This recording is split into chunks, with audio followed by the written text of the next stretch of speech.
Selamat malam Permisa, kembali lagi bersama saya Lutfi Adi Nugroho dalam acara Freedom Talk.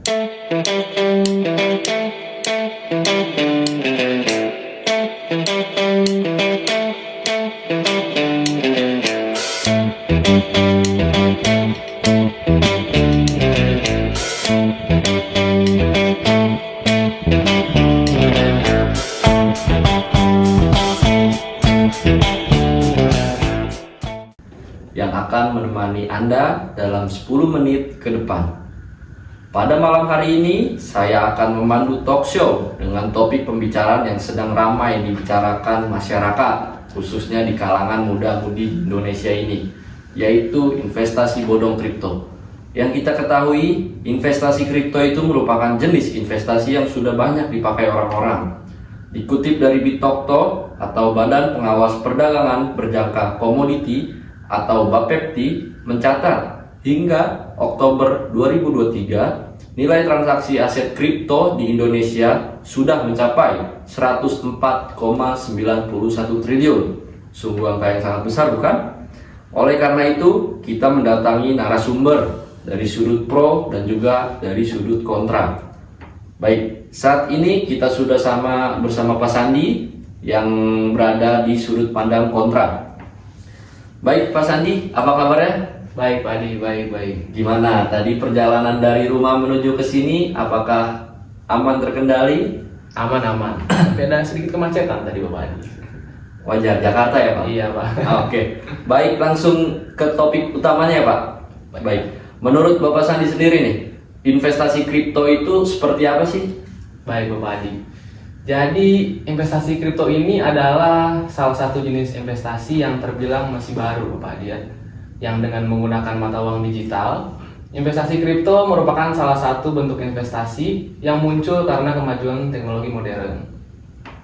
Dan kehadiran investasi ini memiliki tempat tersendiri bagi masyarakat di Indonesia. Kemudian dalam berinvestasi membuat kripto menjadi sangat populer di kalangan generasi milenial dan diprediksi akan terus berkembang.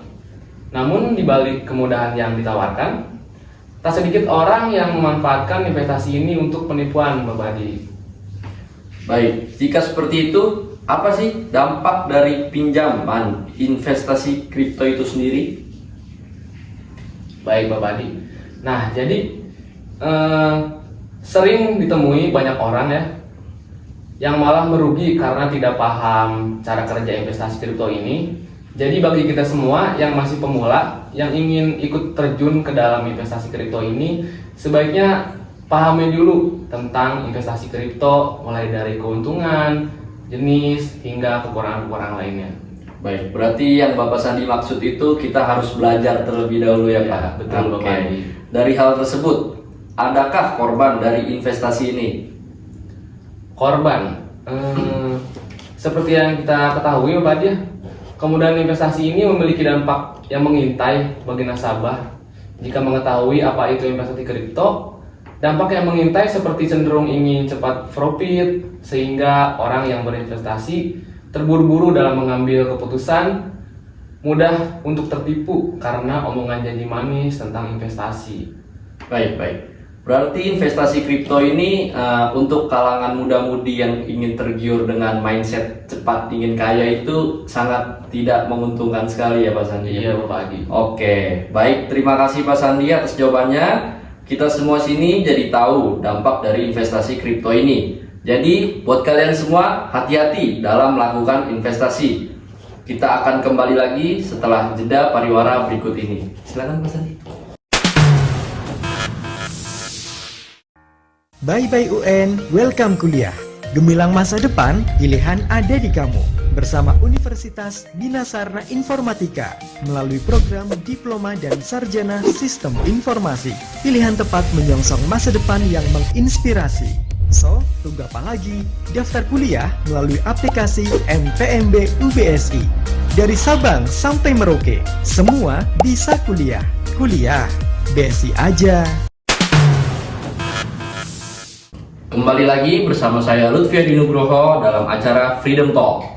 Kita telah melihat sudut pandang kontra terkait investasi kripto ini dari Bapak Sandi Pratama. Rasanya kurang lengkap jika sudut pandang kontra tidak diimbangi dengan sudut pandang pro. Oleh karena itu, kita mendatangkan narasumber dari sudut pandang pro terkait investasi tersebut. Selamat datang Bapak Fahmi. Baik Bapak Adi. Gimana Bapak Fahmi kabarnya? Alhamdulillah Bapak Adi kabar saya hari ini baik. Tadi dari perjalanan ke rumah menuju ke sini gimana?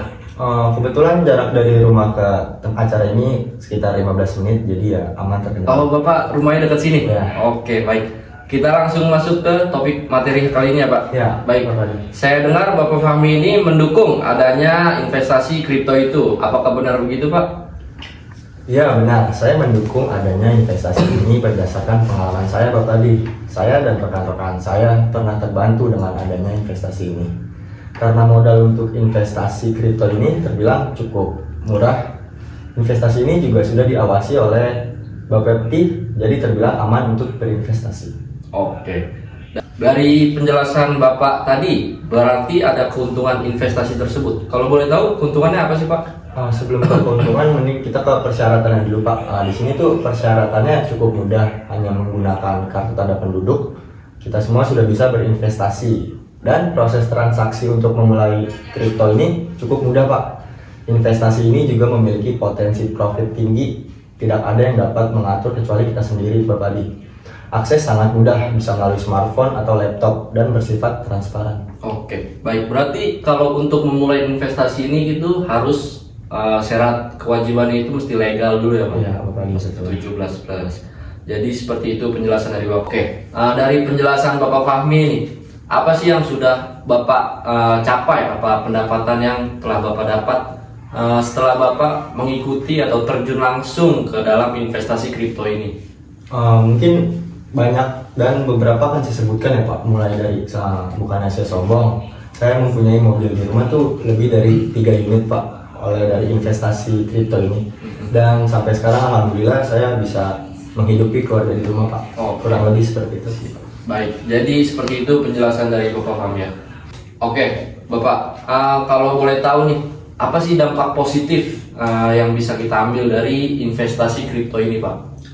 Menurut saya ya dampak positif dari investasi ini mungkin kripto memberikan akses ke layanan keuangan tanpa bergantung pada lembaga keuangan tradisional Bapak Adi. Memberikan kontrol langsung pada individu atas aset dan transaksi mereka.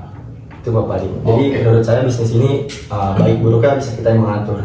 Berarti lebih udah ke era modern lagi ya Pak ya? Betul. Apa-apa serba digital, serba online.